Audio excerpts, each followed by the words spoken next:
잘 안 맞나 보다. 아, 결혼을 안 하면 아까 사실 그 집은 내용이 필요가 없죠, 우리 인생에서. 같이 좀 설명드려도 될까요? 여러분들이 어디가 헷갈리는 건지 대충 압니다. 일단 그 구조가 너무 단순해요. 이렇게 되어 있습니다.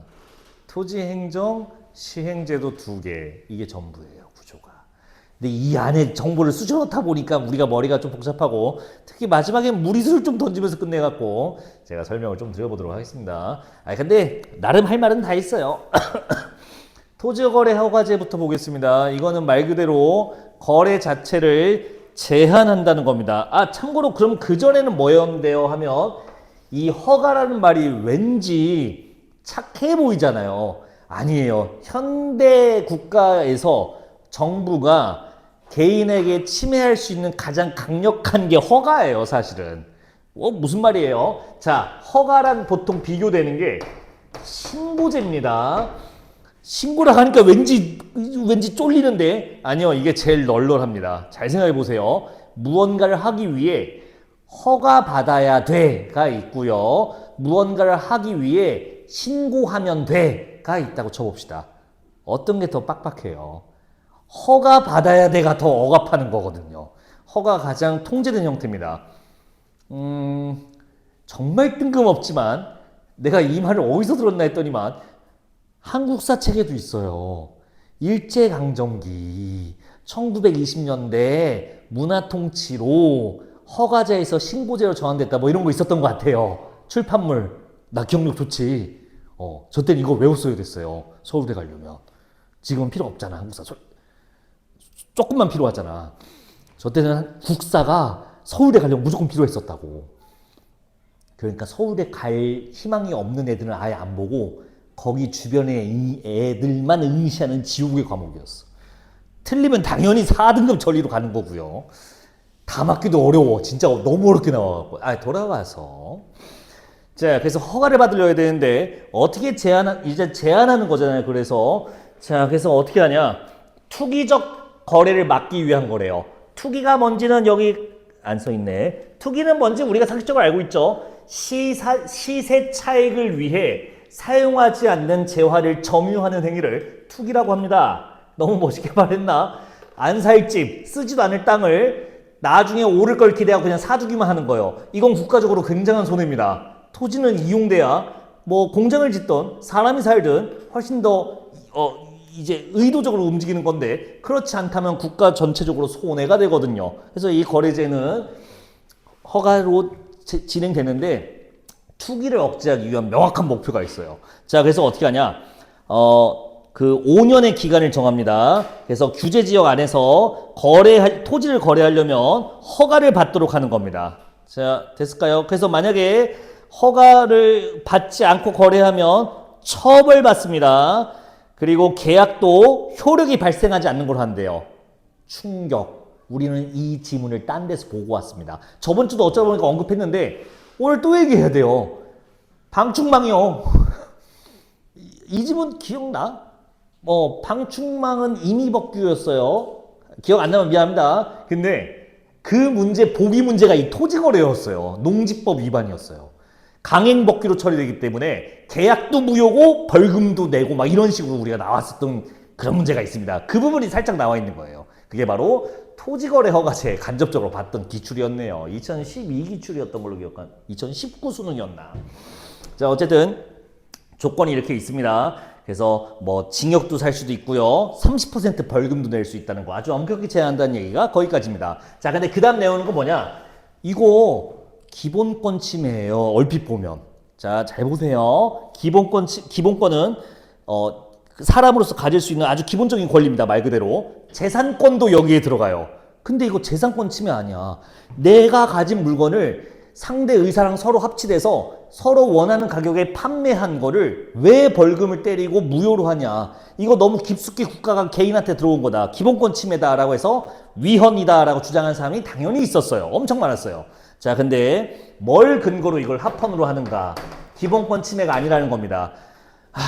이 얘기를 읽을 필요는 없고 간단히 말하면 이거예요.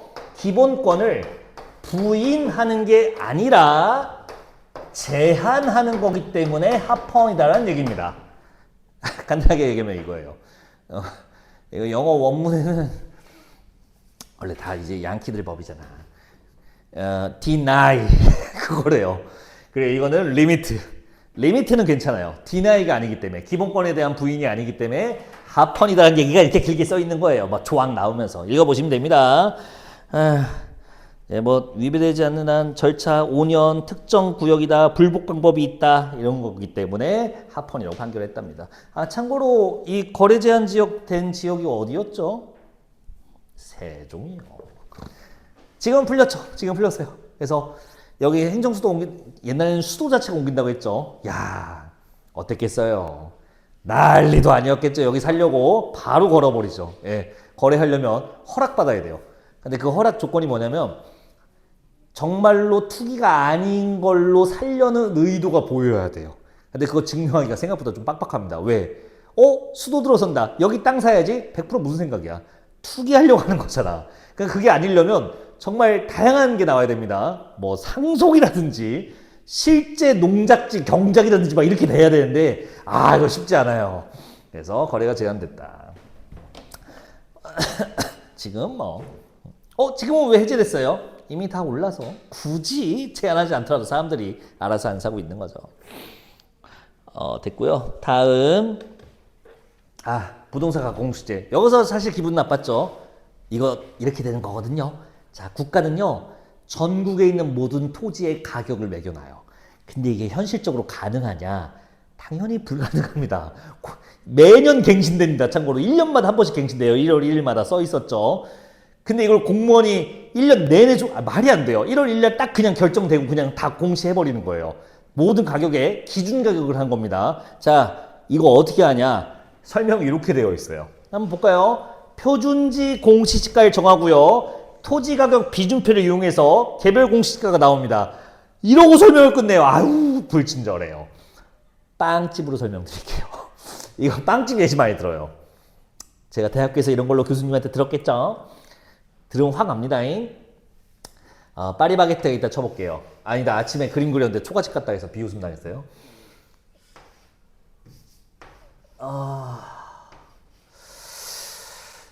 파리바게트라 하기엔 좀 무리가 있나? 아이고, 왜 다 못 그리지, 파리바게트를. 자, 빵집.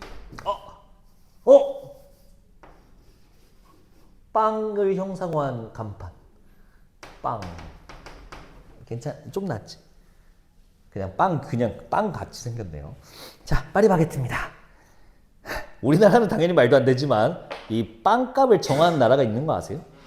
빵값의 공시지가가 있는 나라가 있어요. 프랑스예요. 얘들은 바게트에다 정해버려요. 자, 근데 이걸 우리나라에 잠깐 로컬라이징 해볼게요. 국가가 빵값을 모두 다 공시해야겠대요. 아주 중요한 거기 때문에. 걔들한테는 빵이 중요하거든. 우리나라는 토지가 중요하고.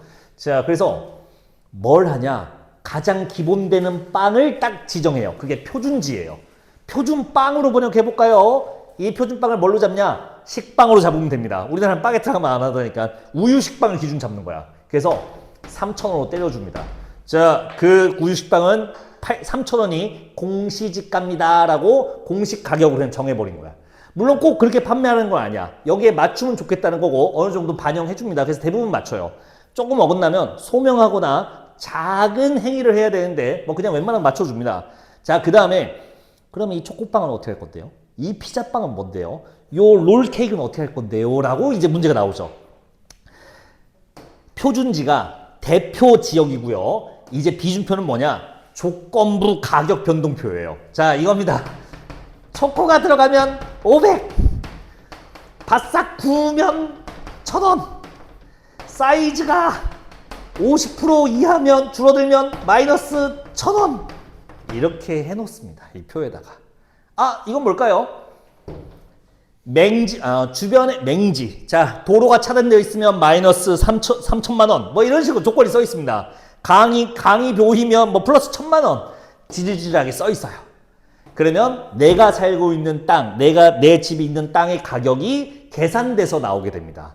국가는 뭘 정해요? 요거 두 개를 그냥 해서 뿌리는 거예요. 그러면 각 시에서 계산하면 됩니다. 이렇게 되어 있는 거였어요. 이해됐을까요? 당연히 국가가 전국을 다 뛰어다니면서 여기는 얼마 그럴 리가 없죠. 세종시도 마찬가지입니다. 표준지가 어디였더라? 검색하면 나와요. 세종시 표준지 하면 세롱동인가 그런 걸로 기억하는데 어디가 기준입니다. 거기서 이제 플러스 마이너스를 이제 하게끔 되어 있어요. 그래서 각각의 공시지가가 나옵니다. 대략 3억에서 5억 정도로 형성되어 있는 것 같은데 뭐 잘은 모르겠습니다. 님 여기 살고 있지 않음? 제 집이 아니라서 원장님 집이라서 저는 모릅니다. 전 한 번도 집을 소유한 적이 없습니다. 그전 결혼하기 전에 어디서 살았어요? 원룸에서 살았습니다. 월세 내고 전세 내고 살았습니다. 아유 머리야. 자 됐죠? 빵 얘기했고 이제 뭔 얘기해야 되지? 부분 행정이에요. 자, 이해되셨죠? 이거. 자, 근데 이게 왜 문제가 되냐? 토지세를 내야 돼요. 토지를 보유하고 있으면. 원장님도 내고 있더라고요. 자, 근데 그걸 뭘 기준해서 내나요? 비싼 땅에 있으면 비싼 세금, 많은 세금을 냅니다. 싼 땅을 사고 있으면 세금을 조금 냅니다. 근데 비싼 땅인지 싼 땅인지 이 공시지가에 따라 결정돼요. 문제는 이 공시지가가, 이렇게 나온 공시지가가 국민의 기본권이나 국민에게 무언가 행위를 요구하기 위해 정하는 건가요? 아니에요. 국가의 균형 발전을 위한 토지 행정으로서 하는 행정 업무입니다. 그래서 저희는요, 국민한테 뭘 하라고 하는 게 아니라 그냥 교통부 장관이, 국토부 장관이 정하고 거기에 이제 받은 사람들이 그걸 받아서 계산기를 때리는 거예요. 그게 다예요. 국민한테 오라고 한 적 없어요. 그냥 이렇게 해서 알려주면 끝이에요. 문제는 뭐냐? 이거에 따라서 세금이 부여됩니다. 자, 세금은 어때요? 국민한테 무언가를 행위하라고 하는 거죠. 이게 행위예요. 이게 행정행위예요. 세금 내세요. 벌금 내세요. 여기다 집 짓지 마세요. 이런 것들이 다 행정행위에 들어갑니다. 됐을까요? 자기 의무, 자기 행정, 부자기 행정 다 있습니다. 세금은 아주 강력한 자기 행정으로 들어갑니다. 세금 내세요라는 뜻이니까. 자, 근데 뭐에 따라? 이 공시지가에 따라. 그렇다면 이 공시지가는 행정행위인가? 일단 원칙상 아니야. 하지만 돌아가는 꼴을 보니까 세금 부과로 보이기 때문에 이걸 행정행위로 봐야 되지 않느냐, 사실상. 이라는 뜻입니다. 자, 사실상 행정행위. 그걸 부분행정행위라고 합니다. 행정행위가 원칙상 의도가 아니지만 실질적으로 돌아갈 때는 행정행위로서 기능하는 것들, 그런 것들을 부분행정행위라고 합니다. 이해됐을까요? 간단하죠? 안 간단하죠? 미안합니다. 이해됐어? 안 됐어? 별거 아니지? 이게 왜 중요한데요? 행정소송하려면요, 행정행위에 대해 소송할 수 있어요. 자, 근데 이 세금 누가 부과해요? 세무서가 부과해요. 세무서 가서 납부해야 돼요. 세무서장한테 가고, 헤이, 나한테 이렇게 많은 세금을 내라고 해야 하면 세무서장님 뭐라고 말해야 돼요? 나는 그냥 공시지가에다가 곱하기 0.017 한 거야. 라고 할 수밖에 없단 말이지. 그러니까 그 세무서장 잡아봤자 소용없고, 왜냐면 그 사람은 그냥 계산만 한 거니까, 이거 공시지가 내린 사람한테 찾아가서 당신 왜 우리 집을 이렇게, 우리 땅을 이렇게 비싸게 매겼어? 라고 하는 거예요. 행정소송을 여기다 하라는 겁니다. 그러면 이제 이 사람들이 행정왕이 아니지롱이라고 하면 그때는 이 말을 하면 되는 거죠. 아닌데 판례에 따르면 니들 부분 행정행위인데 라고 멱살 잡아도 되는데 라고 이어지게 되는 겁니다. 다 치열한 법적 행위에 따라 결정된 것들이었어요. 됐을까요? 예, 맨 마지막 멘트가 바로 그겁니다. 맨 마지막 문단 밑에서 두 번째 줄. 불복한다면 그 자체, 여러분들 그 자체의 위법성, 그 자체가 뭐죠? 세금 부과입니다. 세금 산정입니다. 그거의 위법성을 다툴 것이 아니라 공시지가 결정 취소를 구하는 행정소송을 제기해야 된다. 네, 그러니까 그 세금 가지고 싸우지 말고 공시지가 자체 갖고 싸우라는 얘기였던 겁니다. 됐죠? 자, 빈칸 채워봅시다. 빈칸 채웠죠? 불러드릴게요. 자, 어디 갔어? 자, 1번. 토지 이용에 대해서 20세기 초반에는 불간섭주의입니다. 써 있었죠? 간섭하면 안 됩니다. 불간섭주의가 원칙이었어요. 원래. 다만 20세기 중반에는 적극적 개입을 추구하게 됐다. 두 번째 괄호 봅시다. 토지거래 허가제입니다. 칸이 너무 작네요. 미안. 토지거래 허가제 2번 답이었고요. 자, 3번 괄호칸. 합당한 제한이므로 합헌적 규제로 인정됩니다. 네, 그 문단 얘기가 합헌이라는 거였습니다. 합헌적 규제 3번 답. 4번은 뭘 기준으로 토지가격 비준표를 사용해 개별 공시지가 산정될까요? 앞에 써놨죠? 바로 표준지 공시지가였습니다. 표준지가 4번에 들어갈 말이었어요. 우유식빵 말하는 겁니다.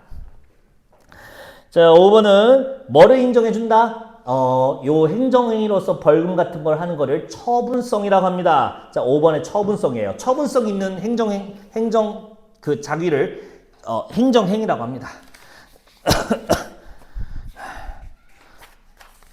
자, 다음 스텝 2, 3, 4. 이거 하고 문항 3개만 하면 돼요. 거의 끝났어요. 절반 했다는 뜻이죠. 시간이 또 빡빡하네. 참고로 스텝 4 그냥 아예 못 풀게 해놨습니다. 어렵게 해놨다는 뜻입니다. 뭘 못 풀어? 풀 수 있지. 자, 출발. 어려워. 여러분들의 앞부분부터 볼게요. 아직 저기 보기 다 못 읽으시면 보기 마저 읽고 오시고요. 지식 내자부터 봅시다. 1번이요. 스텝 2. 스텝 2의 1번은 제한, 아까 대놓고 말씀드렸죠. 제한하는 형태니까 합헌입니다. 부인하면 합헌이 안 돼요. 그 다음에 두 번째, 처분성을 예외적으로 인정해주기 때문에 부분 행정행위로 인정받는 거죠. 자, 처분성이었고요. 세 번째, 취소를 하는 거는 공시지가 결정 자체를 취소하는 겁니다. 그 중간에 초코 플러스 500은 거기다가는 시비 거는 거는 없어요. 그거는 그냥 추가되거나 까주는 표에 불과합니다. 공시지가 결정이 답이 되는 거죠. 자, 인과역정 1번은 다들 읽으면서 눈치채셨나요? 앞뒤 문장이 또 바뀌어 있습니다. 보상액을 네, 세금을 부과하거나 보상액을 줄 때 이 공시지가를 기준해 버립니다. 그러니까 사실상 처분성이 인정돼 버리는 행정행위로 봐야겠네 라고 가는 거죠. 처분성 있는 행정행위니까 세금 조세를 부과할 수 있다? 아니요, 반대예요. 조세 부과하는 실질적인 작동이 작용하기 때문에 행정행위로 보겠다. 그래서 앞뒤 문장이 아예 바뀌어 있습니다. 순서가 되게 중요해요, 이런 것들은. 자, 두 번째는 앞에 써놨죠. 기준은 표준지 공시지가. 이름이 딱 봐도 기준이잖아요. 거기에 토지가격 기준표를 적용하여 개별 공시지가가 산정되는 겁니다. 네, 앞에 있는 식을 참고하시면 되겠습니다. 우유식빵이 표준지입니다. 기준이 말이죠. 3번은 무슨 조건? 전국의 모든 사유지가 아닙니다. 투기 우려 지역에 한정하여입니다. 세종시에 한정하여 이런 겁니다. 4번은 잘 봐. 단순한 지표로서 성격이 세진다. 공시지가가. 이거는 실질적으로 행정 쪽에 작동한다는 거야, 안 한다는 거야? 안 한다는 뜻이에요. 근데 실제로는 그렇지는 않습니다. 다만 여기 조건처럼 단순한 지표로서의 성격만 있다. 그럼 굳이 행정행위로 볼 필요가 없습니다. 처분성이 없다고 보는 겁니다. 됐을까요? 그래서 이 앞에 문장을 살리려면 뒤에 처분성 역시 폭넓게 인정된다를 처분성이 없다고 본다, 좁혀진다, 작아진다 이렇게 쓰시면 되고요. 만약에 처분성이 폭넓게 인정된다를 살리고 싶으면 위에 있는 거 단순한 지표로서의 성격이 약해질수록 바꾸셔도 좋고요. 둘은 반비례 관계입니다. 아유 힘들어. 자, 마지막 스텝 4. 이게 뭐냐. 비슷한 말을 또 다른 기출에서 우리가 봤어요. 기판력 기억나세요? 에우아틀로스. 소송에서 이기면 수강료 낼게요. 프로타고라스. 그래? 안 내니? 소송하자. 그 스승과 제자 관계요.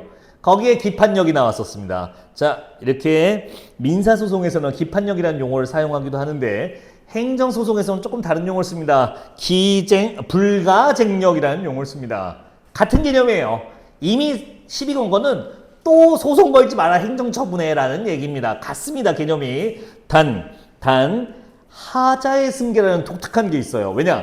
행정에서 나오는 행정법은요. 하나의 법률로 나온 게 아니라 대부분 상위 법에서 계속 파생돼서 나와요. 대통령령, 그리고 지방에서는 조례, 이런 식으로 좀 이제 계속 하단으로 넘어갑니다.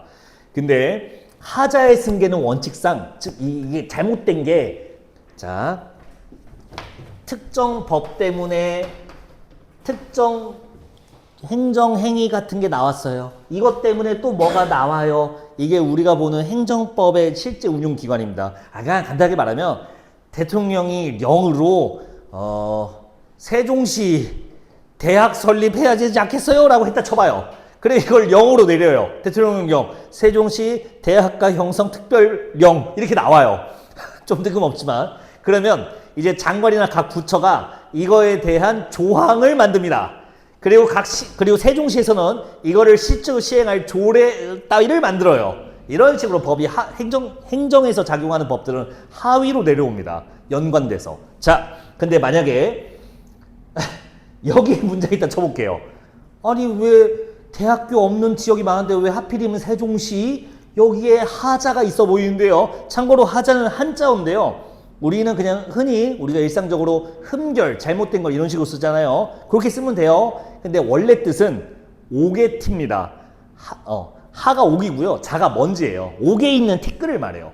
그러니까 아우 아쉽다 이런 뜻입니다. 어쨌든 문제점이라는 건데 좀 기분 좋게 문제요라고 말할 때 하자가 있네요라고 하는 겁니다. 물론 요즘에는 그런 뜻을 모르니까 뭐 내가 하자가 있어 이렇게 하겠지만 원래 뜻은 좋은 뜻이다. 자, 어쨌든 여기 하자가 있으면요. 방금 말한 예시는 모두 다 같은 목표를 갖고 있죠.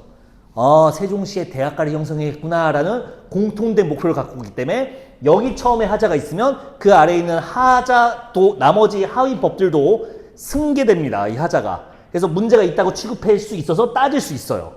다만 목적이 같지 않다면 두 개의 법이 파생돼 나온 거지만 둘의 목적이 다 같지 않다면 원칙상 이 하자는 승계되지 않기 때문에 따질 수가 없는 걸로 가요. 원래는. 무슨 말이냐?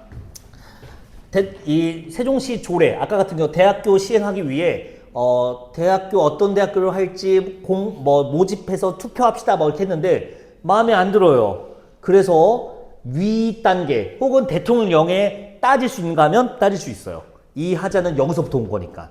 다만 방금 이거요. 공시지가 때문에 세금이 나오죠. 목표가 어때요? 달라요. 국가의 건실한 발전이라는 목적을 갖고요. 세수 확보를 통한 국가 운영이라는 목표를 갖기 때문에 전혀 다른 법입니다. 전혀 다른 목적을 가져요. 원칙상 여기에 세금의 하자가 있더라도 승계됐다고 보지 않기 때문에 그냥 여기서 그냥 끝내야 돼요. 다만 이 공시지가에 따른 세금 관계는 특이하게 목표가 다른데도 불구하고 하자가 승계된 걸로 취급해 줍니다. 그래서 여기 가서 따질 수 있는 거예요. 이해되셨을까요? 무슨 말인지? 원래는 여기서 마무리해야 되는데 위에 단계까지 가서 따질 수 있는 거예요. 아까 이제 저기 창구에 있는 세무사 공무원 데리고 당신 말이야 이렇게 해야 되는데 그러지 않고 더 위에 기관 가서 야 저기 시장 나오라고 해가 가능하다는 뜻입니다. 너무 천박하게 말했나요? 가서 시장 데려와. 야 가서 대통령 데려와.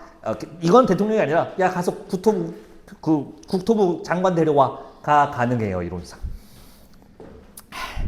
그래서 그 얘기를 신나게 써놨는데 읽으면서 눈치챘는지 모르겠습니다. 문제도 그걸로 냈습니다. 자, 답 3번 보세요. 왜 이게 적절하지 않을까요?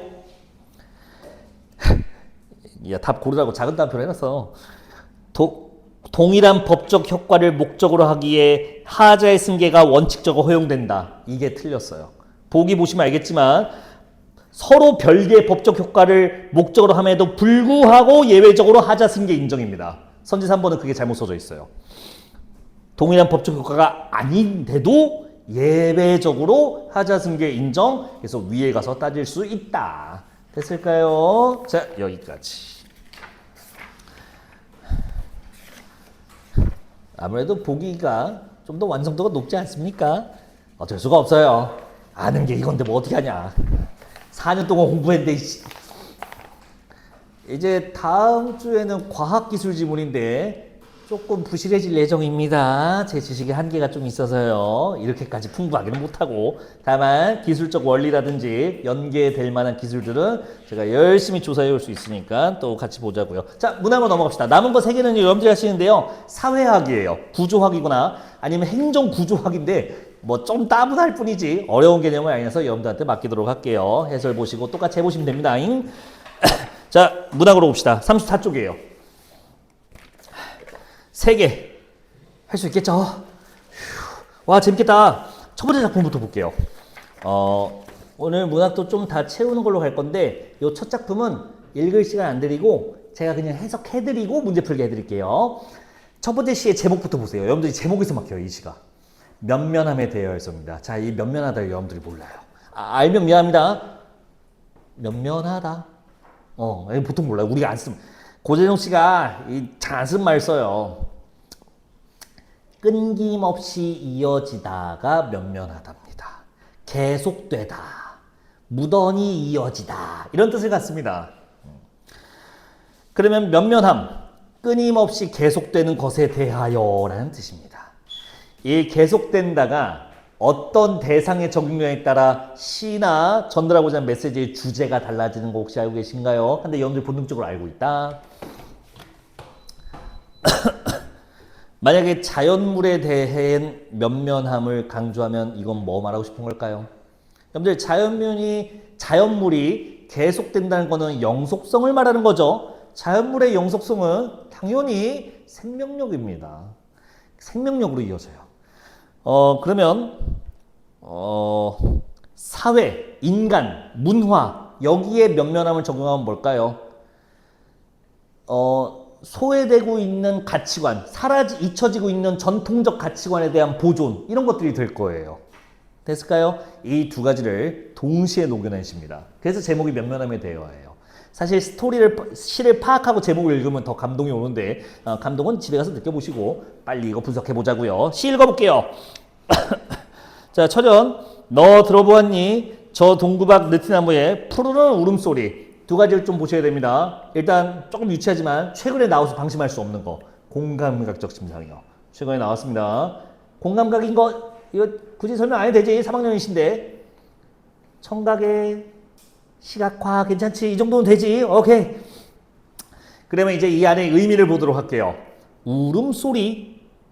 이거는 좋은 소리로 평가되나요? 아니죠. 이건 뭔가 슬픔 혹은 애환 뭐 이런 것들일 겁니다. 근데 푸른색은 보통 우리가 어떻게 써요?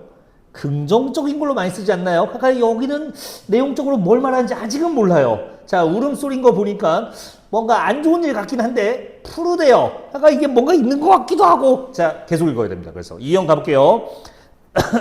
날이면 날마다 삭풍 되게는 치고. 자, 여기서 되다는 뭐 고되다 할 때 되다, 된 소리 할 때 그 되다, 뭔가 좀 매섭고 질척하고 이런 뜻입니다. 삭풍도 알아주시겠죠. 북서풍입니다. 12월에 부는 거예요. 시베리아 기단에서 불어오는 바람이에요. 차가운 바람입니다. 계절적 배경도 살짝 알 수 있겠네요. 겨울인 것 같습니다. 자, 삭풍이 엄청 매섭게 치고 있고요. 계속 우듬지 끝에 옛날에 봤었어요. 자, 가지나 그 기둥, 그 나무 뭐라고 하지 이걸? 나무 기둥이라고 하나? 예. 빨리 갑시다. 나무 가지 끝을 우듬지, 나무 밑동의 끝을 우듬지라고 합니다. 여기에서 이제 이파리가 나고 꽃이 피는 거잖아요. 거기 부분 말이에요. 근데 우듬지 끝에 별 하나 매달지 못하던 지난 겨울. 지난 겨울에 이 느티나무를 설명해 주는데 거기에 별을 못 달았다. 아무래도 꽃이나 잎을 피기 힘든 겨울을 표현한 거죠. 이 겨울은 그래서 느티나무한테는 꽤 혹독한 시련의 시간입니다. 잠깐만요. 여러분들 정도면 특히 여기 방곡구 출신도 있으니까 1학년 때 고재종의 첫사랑 배운 사람 없어요? 미안하다. 여러분들은 마지막 교육과정이죠. 여러분들의 후배들은 지금 그걸 배우고 있단다. 새 교육과정에서 말이지. 방곡고 1학년 지금 저번 주 수업 뭐 나간 줄 알아요? 리바운드 나갔습니다. 이번에 천만 찍은 영화 뭐지? 왕머시기 그 영화 있잖아요. 장항준이었던 감독. 그분이 전전 작품이 리바운드라는 영화거든요. 그거 교과서에 있어서 그거 배우고 있습니다. 여러분들 따위와 비교가 안 됩니다. 여러분들은 구시대의 잔재기 때문에 굉장히 옛날 무슨 시나리오 같은 우리들의 읽어준 영웅 그딴 거나 보고 있었죠. 요즘 애들은 핫한 거 배웁니다. 재미난 거 엄청 많아요. 나도 보면서 야 이게? 하면서 막. 자, 뭔 얘기가 다 샜냐? 고재종의 첫사랑이라는 시가 있는데 이거 그래도 배운 없나? 남분분 넘어갈게요. 어쨌든 자, 이 온몸 상처 트인 저 나무 제 상처마다 뽑아내던 푸르른 울음소리 됐을까요? 이 푸르른 울음소리는 겨울에 혹독한 바람을 맞고 꽃이나 이파리를 피우지 못하는 아주 앙상한 나무일 때 냈던 소리인 것 같아요. 힘든 소리였나 봅니다. 자, 계속 가볼게요. 너 들어보았니? 다 청산하고 떠나버리는 마을에. 여기까지. 이제 주체가 바뀝니다. 나무가 아니에요. 사람이고 문화입니다. 미리 조금 정보를 오픈해드리면 몰락해간 농촌, 그러니까 농촌이 소멸해가는 이촌향도 현상일 때 쓰는 시입니다. 그러니까 여기서 다 청산을 해버리고 떠나는 마을은 몰락한 농촌을 의미해요. 붕괴된 농촌 공동체입니다. 계속 읽어볼까요? 잔치는 아직 끝나지 않았다고, 그래도 지킬 것은 지켜야 한다고 소리 죽여 흐느끼던 소리, 가지 팽팽히 오리던 소리. 자, 이 소리는 뭐겠어요 그러면? 농촌 공동체. 근데 농촌은 조금 내가 외부 지식이니까 좀 배제하면 기존의 공동체적 가치관을 지키려는 사람들의 소리가 나와요. 괜찮을까요? 이 사람들도 지금 혹독한 시련을 겪고 있습니다. 저 느티나무랑 동일화된 거예요. 우리 저번 시간에 그 나무 했었죠? 그 꽃불성화 그 작은 소지 나무랑 화재랑 동화됐잖아. 이것도 똑같은 동일시예요. 이 마을 사람들과 나무가 같은 시련을 겪고 있는 동일화가 됩니다. 그래야만 뒤에가 해석돼요. 계속 읽어볼게요. 오늘은 그 푸르른 울음, 아까 그 느티나무 울음이다. 모두 이파리에 내주어. 저렇게 생생한 초록의 광희를 저렇게 생생히 내뿜으면 돼. 아하, 이게 뭡니까? 봄이 돼서 아까 푸르른 울음소리, 그때는 앙상했잖아요. 이 푸르른 울음소리가 이파리한테 내어줘서 생생한 이파리가 났다. 네, 이 느티나무가 다시 봄이 돼서 싹이 피는 겁니다. 이파리가 나기 시작한 거예요. 그러면 사람들이, 이 마을을 지키려 했던 사람들이 이 느티나무를 보고 기분이 어떻겠냐 이거야. 희망이 되고 의지가 되고 위로가 되는 거예요. 그럼 마지막 년 이제 볼까요? 오른쪽 가서 앞들에서 모를 내다. 자, 모내기를 하다가 허리를 펴는 사람들 왜 저 나무를 한참 쳐다보겠니? 하고 물어보는 거죠. 이제 우리는 왜 쳐다보는지 알 것 같습니다.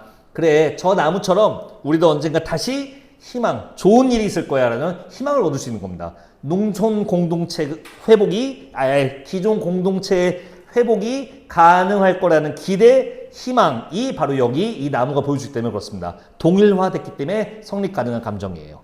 자, 어디선가 북소리는 왜 둥둥 울렸겠다니. 자, 북소리 둥둥. 이거는 형상화된 거죠. 이 공동체 사람들의 희망이 형상화된 거야. 이런 표현법은 수능에서 잘 안 나와서 제가 웬만하면 언급 안 하는데 최근에 공감각이 나왔기 때문에 좀 얘기를 해야겠습니다. 자, 여기는 소리가 두 개 나옵니다.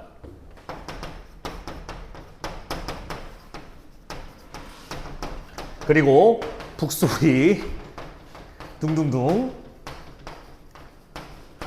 이거는 공감각이죠. 이거는 표현으로 하자면 이렇게 됩니다. 특정 감각이 청각이죠. 다른 감각으로 전이된 거라고 할 수 있겠죠. 다른 감각으로 전이 변주 주관적 변형이 된 겁니다. 이게 공감각이에요. 공감각 따로 안 쓸게. 왜냐면 공감각이라는 용어는 안 나오고요. 감각의 전이 이렇게 나오더라고요. 그래서 이 개념을 알고 있어야 됩니다. 자, 근데 이것도 감각의 전인가요? 아니에요. 이거는 이거예요.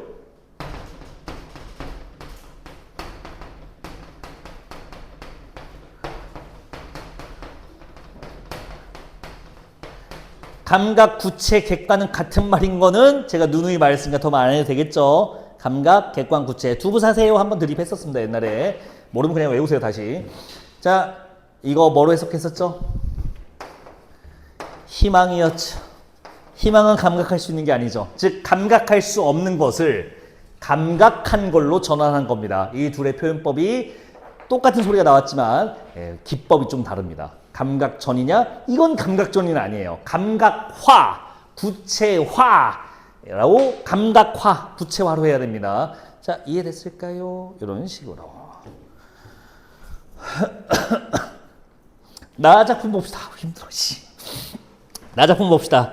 야, 이거 대충 볼게. 왜요? 힘들어서. 제목 보고 와요. 어차피 뒤에 갔다 와야 돼. 제목 보시면 며느리 바쁠 꽃입니다. 그리고 며느리 바쁠 꽃에 별사탕이 달려있어요. 네, 이게 중요하거든요. 며느리 바쁠 꽃 읽어보세요. 저 별사탕 주석 표기요.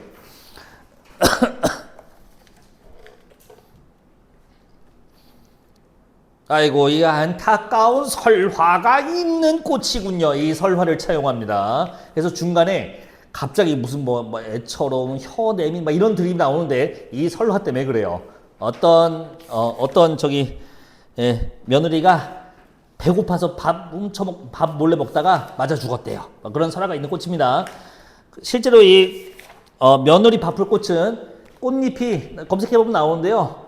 밥풀처럼 이렇게 두 개가 쭉 이렇게 나와 있어요. 이게 꽃이에요. 꽃잎이 두 개라고 보시면 되겠죠. 독특하게 생겼습니다. 그걸 보면서 한 건데, 자, 별거 자꾸 시 갖고, 이 위대한 시 갖고 내가 별거 아니라고 하는 게 좀 죄송스럽네.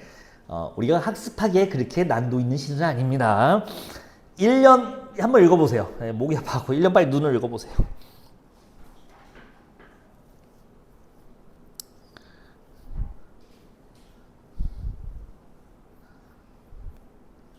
이게 뭐예요? 모르겠죠?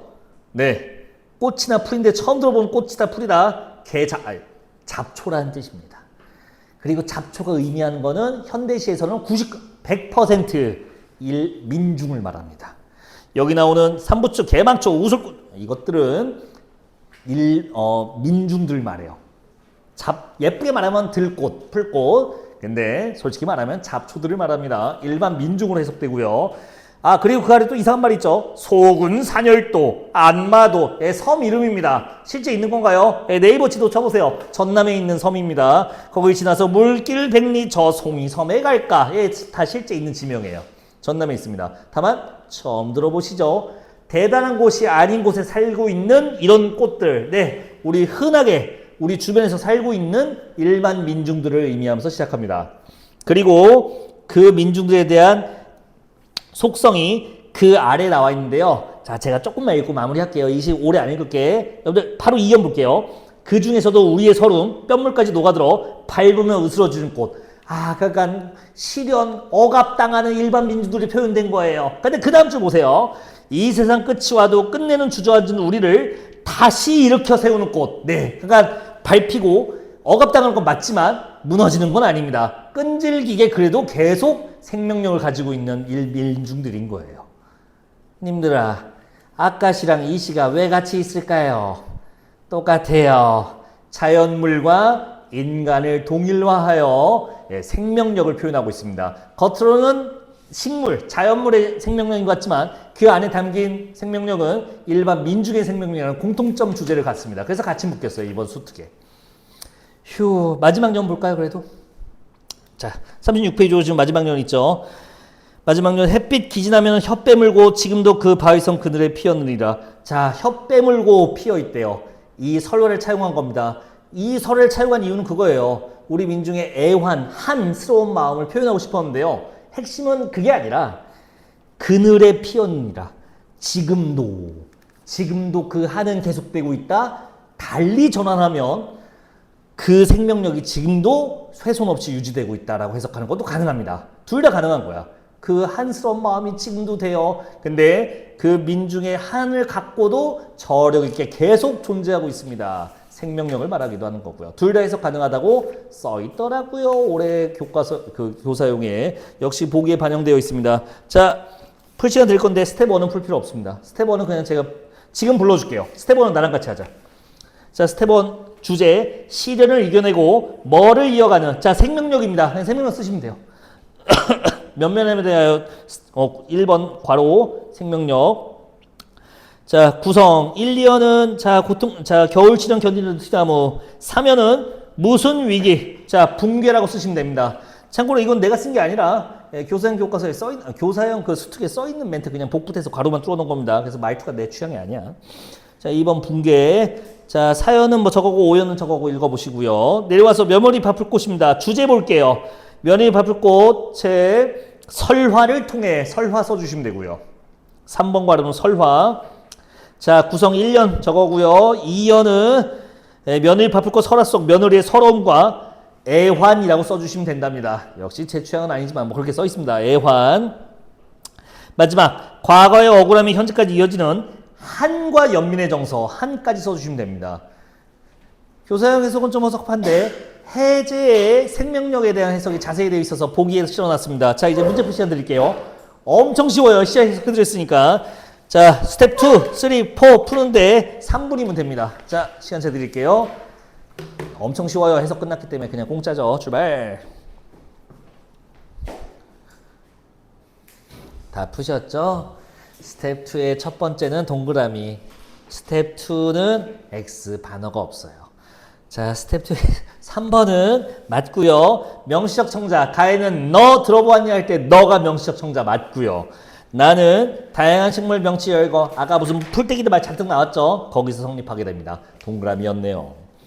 자, 아래는 뭐 설명할 필요 없죠. 세 개 모두 다 앞에 게 답입니다. 틀리신 분 없죠? 해석을 이렇게 들었는데 틀리면 섭섭해야. 스텝 4로 가죠. 자, 5번입니다. 한과 애환, 하지만 끈질긴 생명력. 여기까지 하고 스톱해야 돼요. 더 나아가서 저항, 현실 모순, 타파. 아니요, 거기까지는 해석할 수가 없어요, 나 작품이. 자, 답 5번. 과도한 해석입니다. 이제 산문으로 넘어가 볼게요. 님들아, 뭐가 바뀌었는지 말씀드릴게요. 이제 오늘부터 다음 주까지 이제 산문 해야 되잖아요. 내신 일정 곧 공지될 텐데, 방콕하고 소당고가 다르더라고. 시작 날짜가. 공지 아직 안 됐나? 저번 끝나고 공지해드렸던 것 같은데. 그거 보시면 됩니다. 방콕구는 다음? 그거 나도 봐야 돼요. 언제였더라? 나도 헷갈리네. 소당고가 좀 특이할걸요? 투표날에 할 거예요, 아마. 빨간 날이죠, 수요일인데. 자, 그거 다시 공지해드리고. 참. 고전 산문은 이제 어떻게 해야 되는지. 왜냐면 한두 작품을 저랑 하고 나머지도 여러분들 해야 되니까 한 법 알려드릴게요. 일단 41쪽으로 와보세요. 스텝 1은 구조, 시각화, 똑같은데요. 시에서처럼 그냥 옮겨놓은 게 아니라 그냥 제가 쓴 겁니다. 이 작품의 스토리 전개에서 주요한 인물, 사건, 배경을 채우게끔 되어 있습니다. 힘들어요, 이런 거 만드는데. 그래서 읽어보시면, 인물, 사건, 배경 쓰라고 되어 있구나, 라고 제대로 읽었는지 확인하는 용도입니다. 쉬워요. 자, 넘어가 볼까요? 스텝 2, 3는 똑같습니다. 표현 내용화, 표현법 묻는 거고요. 세 번째는 상징하는 의미, 세부 스토리 묻습니다. 양자택일이고요. 그리고 스텝 4, 똑같은데요. 네, 교사용에 있는 창작 배경을 보기로 넣었습니다. 이게 좋더라고요. 그래서 문제가 생성됐고 조금 난도 있게 넣었기 때문에 어려울 수도 있습니다. 자, 거의 비슷하죠. 약간 만들었을 때 더 힘들었어라는 얘기고요. 여러분들이 풀었을 때는 똑같이 풀면 됩니다. 기존에 하던 것처럼. 요거 한번 해보죠. 자, 오늘 작품이 잘 됐어요. 그냥 이거 하고 나 오늘 마무리할게요. 왜냐면 뒤인 작품들은 다 작자미상 고전소설이라서 판타지예요. 용 나와서 막 아이템 막 또 칼로 찌르고 막 구해주고 막 하늘에서 또 난 그거 하기 싫어. 그래 니들이 하고. 대신 이 작품 다릅니다. 포천이문은요 이현기라는 사대부가 쓴 건데, 사대부가 소설을 쓴 데는 다 이유가 있어요. 어떤 목표, 정치적 의도가 있을 거예요. 그래서 소설로서는 허접해요. 하지만 그 안에 담긴 의미나 내용들은 우리가 출제할 요소들이기 때문에 좀 알아둬야겠죠. 한 번에 다 가봅시다. 이거는 구조 스텝 1, 2, 3, 4를 한 번에 다 끝낼게요. 시간은 좀 넉넉히 들어야겠죠. 8분 어때요? 읽고 푸는데 8분이면 된다고 생각합니다. 자, 시간 재드릴게요. 출발. 스텝 1. 굳이 먹을 필요 없습니다. 요즘에는 옛날이야 뭐 사회생활 이러면 계속 있었는데 지금은 당연히 없죠. 그래서 술을 안 좋아하시면 굳이 안 먹어도 됩니다. 놀랍게도 저도 요즘에 술을 안 먹고 있거든요. 표정이 근데 상태가 왜 더 안 좋아지? 아니 이제 다 즐겨보니까 별 의미가 없더라고요. 옛날에 이제 위스키 좋아해서 막 비싼 것도 먹어보고 했는데 다 부질없습니다. 오히려 원장님이 갑자기 술이 붙어갖고 매일 집에 가니까 막 병이 막 이러고 있어요. 뭐 임무했더니 아니 그냥 좀 먹었어. 아저씨가 돼가더라고요. 옛날에는 뭐도 이거 이게 요리도 해먹고 하는데 지금은 그냥 국밥이에요. 그냥 국밥에다가 와인 꺽 하면서 사나이가 되고 있습니다. 저는 좀 더 섬세해지는 것 같은데. 푸신과 불. 참 이 작품 설명해드려야죠. 어때요? 좀 유치하지 않나요 소설이? 귀신이 나와요. 정곡이나 사토한테 가는데 하륜이라는 뭔가 설정도 좀 참고로 둘 다 실존 인물이긴 합니다. 하륜은 써있죠. 앞부분 줄거리에 조선 개국 공신이에요. 이 사람은 소설을 등장시킵니다. 그래서 이제 이제 무덤 좀 잘 정비해줘서 제사를 지내주니까 땡큐 수명 10년 플러스 뭐 이런 거 있습니다. 유치해요. 자, 세 가지 질문을 합니다. 첫 번째, 이것도 유치하죠. 저승세계는 어떤다요 했는데 그건 비밀일세. 아휴 씨. 근데 두 번째 질문부터 갑자기 대사가 겁내 길어집니다. 네, 옛날 소설이 조금 유치하고 이런 것들은 정치적 목적을 가졌기 때문에 쓰여진 것들이에요. 무슨 말이냐? 이현기라는 이 사례부는 북벌에 반대하고 싶은 입장을 제시하고 싶은데 그냥 반대했다가는 국가 정책에 위배하기 때문에 여러 가지 문제가 생길 수 있어요. 하다못해 국가에 반역하는 거니까 지금이랑 다릅니다. 행정소송이 어디 있어요. 바로 그냥 처형, 역적이다 이렇게 돼버릴 수가 있단 말이야. 그러니까 어떻게 하냐. 자기가 얘기한 게 아니라 소설을 제가 쓰고 있는데요. 아이고 내가 캐릭터를 하륜이라는 그분 아시죠? 등장시켰는데 아마 이렇게 말했을 거예요. 그 사람 성격이라면 이라고 한 겁니다. 자기가 하고 싶은 얘기를 하륜의 입을 통해서 하는 거예요. 아까 제가 허생전 아냐고 물어봤죠? 똑같습니다. 허생전도 허생이라는 가상의 괴짜를 하나 등장시켜서 박지원 씨가 하고 싶은 말을 한 건데 여기도 마찬가지였던 겁니다. 북벌에 대한 허구성을 신랄하게 비판하고 있습니다. 문학으로서는 가치는 좀 떨어지지만 자 봅시다. 빈칸 채우기부터 볼까요? 자 누구의 훈령이냐? 1번은 하륜 혹은 하공 등장시키면 되고요. 자 주요 대화 흐름 3개로 정리해놨습니다. 주제 1 아이고 이거 너무 유치하니까 넘어가고 빈칸 넣지도 않았어요. 자 주제 2 북벌에 대한 논쟁, 북벌론에 대한 논쟁 다 좋습니다. 그래서 이거 갖고 싸우고 있고요. 자 전공은 저렇게 말하니까 하륜 즉 상대가 이렇게 반박합니다. 실현 불가능한 탁상공론이다라고 딱 일축해버려요. 3번에 들어갈 말은 탁상공론이었고요. 그리고 주제 3번은 그래서 어떻게 해야 되는데 할 텐데 자 허생전하고 똑같습니다. 예, 훌륭한 인재를 등용해야 된다라고 합니다. 인재 등용이 4번에 들어갈 얘기였어요. 참고로 인재 등용 얘기할 때 이규보의 이욕설 정도는 알지 않나요?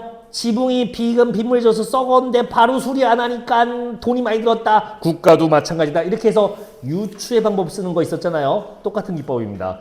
권세가 돈이 많은 집안을 소개하면서 종이 일을 제대로 안 하니 문제다. 종을 갈아치우면 된다. 즉 훌륭한 인재로 바꾸면 된다. 그 얘기를 이런 식으로 합니다. 그게 뒤에 넣어놨습니다. 여러분들 스텝 2 첫 번째 동그라미입니다. 문답 전개예요. 오랜만에 보죠. 문답 전개. 자 2번 X입니다. 구체적 지명이 있어요? 있어요.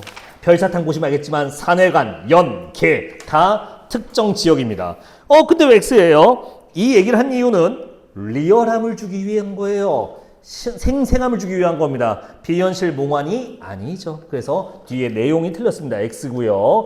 3번은 예, 맞습니다. 아까 말했던 거예요. 유추의 방식이 바로 국가를 운영하기 위해 인재를 뽑아라를 어떤 돈 많은 집안, 부유한 권세가의 집으로 설명해 줍니다. 그래서 맞고요. 자, 아래 소재는 쉬웠습니다. 스텝 3의 첫 번째는 기질, 두 번째는 허황된 탁상공록, 세 번째는 인재 등용. 자, 글이 단순하기 때문에 내용이 반복됩니다. 그 다음 스텝 4 보도록 합시다. 포천은요, 여기 써있나? 안 써있네. 여러분들, 경기도 출신 있으세요? 막걸리 좋아하시는 분 아니 그럴 리가 없지. 포천 막걸리 유명하거든요. 경기도 포천이에요. 이 제목 자체가 실제 지명입니다. 경기도. 그때 그래서 원문은 포천이문이 아니라 그때 이름이었던 포주이문이니까 원래 원문인데 번역해놨더라고요. 올해 수특이. 특이하게 제목을 번역해놨습니다. 포천이 지금 경기도 포천입니다. 뭐 그렇게 중요하진 않고 이것도 생생함을 주기 위한 거다라는 거고요. 답은 자 3번입니다. 작가의 의도가 누구의 입을 통해서 나오냐면 하륜의 입에서 나와요. 선지 3번이 그럴싸해 보이지만 내용이 틀렸습니다. 즉 조정신하들이 큰 절개를 지키고자 존망을 걸고 최후의 결정을 벌이다 변방에 죽는 거는 의미 없는 걸로 보는 거예요. 작가는. 실리적 외교, 인재 등을 통해서 이런 의미 없는 북벌론을 중단한 자가 작가의 의도를 파악했다면 저 3번 해석은 어색한 해석인 거 나오게 되겠죠. 이런 식으로 풀어주는 거였습니다. 자, 갈까요? 나머지는 자 어떻게 하는지 알겠죠? 다음 것도 왕수제 취득 용녀설. 왕수제라는 사람이 용녀를 아내로 얻게 된 이야기. 나 이런 거 하기 싫어. 니들이 해요. 대신 나오면 어려워. 왜? 세부 정보 물어보니까 진짜 말도 안 되는 거 물어봐요. 고전소설은. 수능에서 그래요. 꼼꼼하게 한번 점검해보면 연결했을 때 도움이 될 겁니다. 자, 다음 주에 봅시다.